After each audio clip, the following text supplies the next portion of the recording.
What's going on, guys? Your boy Sean Harness here again today. Thanks for checking me out again on my channel. Man, look, some of y'all been rocking with me since day one, and I appreciate that. And today I just want to let you guys know that I have made it to 100 subscribers. Like, wow. That may not seem like a lot, but I started from ground zero with 0 subscribers. Thank you guys for tuning in. Thank you guys for telling your friends, your family, your coworkers about my channel, what I bring to this discussion about economic empowerment, about generating wealth as it comes to your personal finances, but also your business finances. Let's get started today.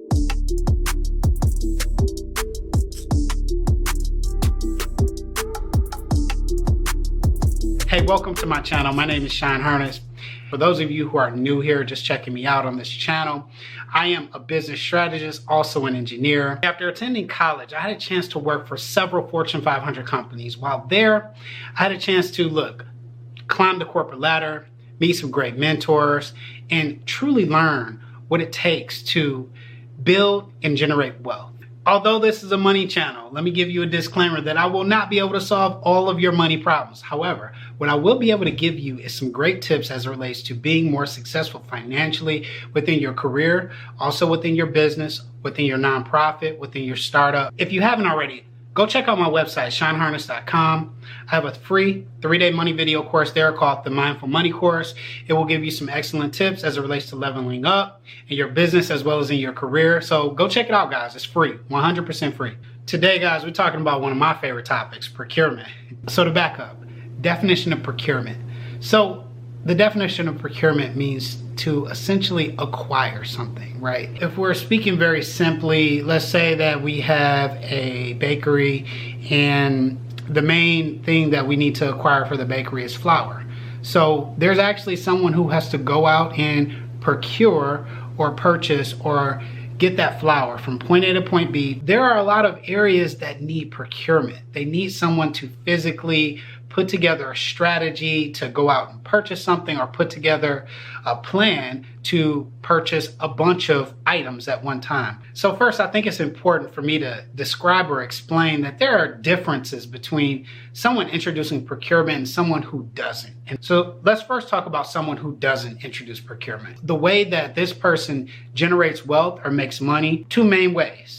First is establishing credibility. So the other piece is essentially just having receipts, whether that's generating revenue, reducing costs, negotiating deals, building relationships. So 2 elements that are important for businesses that introduce procurement into their strategic plans. So one is going to be essentially just following the rules. And I'm talking about things like how you invoice, how you get paid. The other piece that's important for you to remember is that your business reputation is on the line. So if you have signed a contract and signed up for, hey, I'm going to deliver 1,000 pounds of flour to this bakery once a month, you need to deliver that. And if you don't want that negativity to be attached to your business, because if you go after one contract or you go after one deal and then you try and go after something else, it may be very difficult because people talk in the business world. I've had a couple of friends who, let's say, have always been gifted with working with children. Now, when they first started working with children and working in mental health, they didn't always make that much money, working for someone else. And I'm not shaming anyone who works for someone else or works for an agency or anything like that. What they did do, however, was they took that, they went after some very specific funding and they're delivering like they say they're going to deliver. And I mean, this guy now, he's a multimillionaire. Grew up the same way I did. Like literally. So I give you that story not to brag or boast even about him or about the fact that I know him, but it's to allow you to remember that you can do anything that you put your mind to. Sometimes it really just takes understanding and knowing how to deliver that product or service. And then again, it goes back to that structure piece. It goes back to working hard and putting your head down and really just learning what you need to learn and then delivering. So today I want to give you 5 ways that your company can use the procurement process to generate more consistent revenue streams and also generate wealth. So number 1, tapping into those contracts that are specifically set aside for minority-owned, women-owned, veteran-owned businesses, disadvantaged businesses, These are all categories, right, of your business that you can apply for to be considered into one of these specific areas I just mentioned.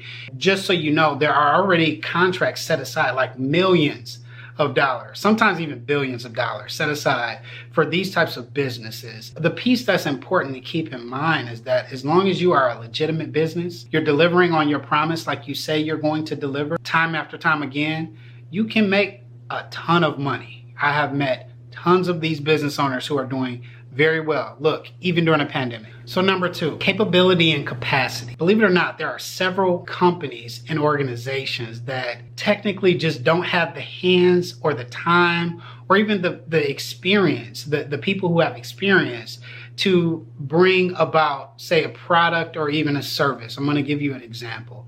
Let's think back to a lot of these businesses who are still in operation even after this virus started. Now, there is not a shortage of people using the bathroom, right?